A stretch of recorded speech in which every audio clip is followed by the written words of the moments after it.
Bonjour à tous, je suis Barek et bienvenue sur la tribune de Coruscant pour cette nouvelle vidéo d'Holo News, votre émission d'actualité hebdomadaire sur Star Wars. La semaine dernière, Empire Magazine a dévoilé plusieurs images d'Ahsoka, KOTOR 2 a reçu de mauvaises nouvelles pour sa version Switch, une nouvelle convention a été créée dans le nord de la France et une mini-série de comics inattendue a été annoncée. Le nouveau numéro d'Empire Magazine sera sur le thème de la série Ahsoka, ce qui nous permet d'avoir les premiers visuels officiels de la promotion en dehors du teaser de la Star Wars Celebration. Les deux couvertures du magazine présentent Ahsoka en position de combat et l'ex-Jedi face à la silhouette du Grand Amiral Thrawn. Côté image de la série, on retrouve Ahsoka dans ce qui semble être sa navette T6 qu'elle pilotait dans l'épilogue de Rebels. La deuxième présente une version également tirée de cet épilogue avec Sabine Wren aux cheveux courts et portant le sabre laser d'Ezra Bridger à la ceinture. Et enfin la dernière révélant en détail l'apparence de l'inquisiteur aperçu dans le teaser. Empire confirme donc qu'il s'agit bien d'un inquisiteur et son apparence se rapproche fortement du 8e frère, pourtant décédé dans le final de la saison 2 de Rebels sur Malachor 12 ans plus tôt, sans parler de son sabre laser qui est également différent. Ahsoka sortira en août sur Disney+.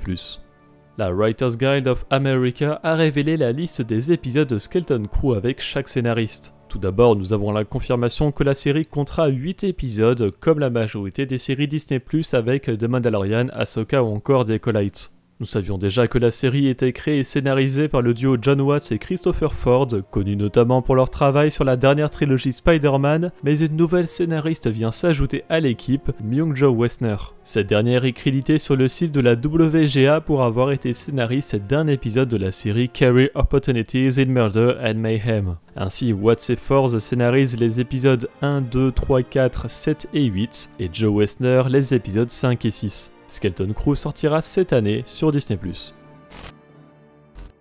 Peu après sa sortie en 2004, le jeu vidéo Knights of the Old Republic 2 The Sith Lords a connu une partie de sa communauté s'atteler à restaurer du contenu non fini ou coupé des fichiers du jeu.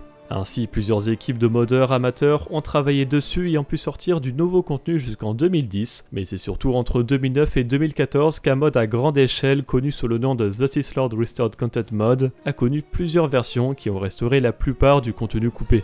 Depuis, Aspyr Media a annoncé sortir ce mode sous forme d'un DLC officiel et vient d'annoncer l'annulation pour la version Switch. Cependant, Aspyr tente de rendre service aux fans en permettant à ceux qui ont acheté le jeu avant cette annonce de recevoir un jeu gratuit sur Twitch parmi Knights of the Old Republic, Le Pouvoir de la Force, Republic Commando, Episode 1 Racer, Jedi Knight Jedi Academy et Jedi Knight 2 Jedi Outcast. Il est également possible d'obtenir une version Steam pour Knights of the Old Republic 2. Il s'agit du deuxième faux départ d'Aspyr avec Star Wars puisque le studio était à l'origine en charge du remake de KOTOR sur PS5, mais Lucasfilm a finalement confié le projet à Saber Interactive.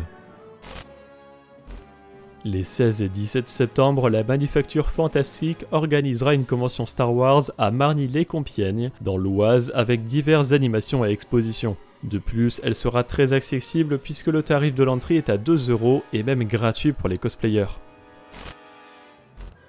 StarWars.com nous annonce que la D-Squad, l'équipe de droïdes dirigée par R2-D2 que l'on a pu voir dans un arc de The Clone Wars, est de retour dans une nouvelle mini-série de Marvel Comics, Dark Droids D-Squad. Dans Dark Droids, l'événement crossover de cet été, une mystérieuse menace appelée le Fléau commence à corrompre les droïdes, les cyborgs et les êtres mécaniques de toutes sortes. Le spin-off Dark Droids D-Squad, écrit par Mark Guggenheim et dessiné par Salva Espin et David Messina, voit R2 réassembler sa super équipe. Avec quelques changements, la nouvelle équipe est ici composée de R2-D2, IG-88, Catlom, WAC-47, BT-1 et 000 pour combattre ce danger. En outre, le numéro 1 propose une histoire de soutien mettant en scène Ajax Sigma, un nouveau personnage apparu pour la première fois dans Révélation, présent dans Hidden Empire tome 1, qui est promis à jouer un rôle majeur dans le crossover dans son ensemble. Dark Droids D-Squad comptera 4 numéros dont le premier sortira en août.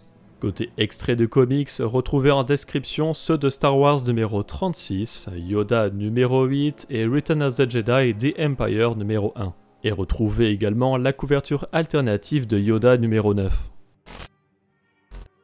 Au cours des 2 dernières semaines sont sortis en français la novélisation jeunesse de la première saison de The Bad Batch, et en anglais les comics Dr. Aphra numéro 32, Sanasteros numéro 4 et The High Republic Adventures numéro 5.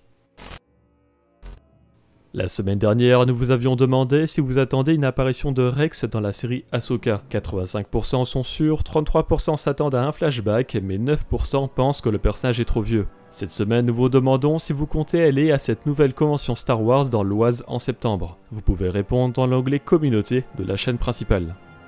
Merci d'avoir regardé cette vidéo, j'espère qu'elle vous a plu. Si c'est le cas, n'hésitez pas à laisser un like, à la partager, à vous abonner en activant les notifications si vous ne voulez pas rater les vidéos de la tribune de Coruscant. Pour être au courant de l'actualité Star Wars au quotidien, suivez-nous sur Facebook, Instagram et Twitter. Et tous les dimanches, nous débriefons de l'actualité sur Twitch lors de notre émission Là-bas dans les étoiles. A bientôt et que la force soit avec vous.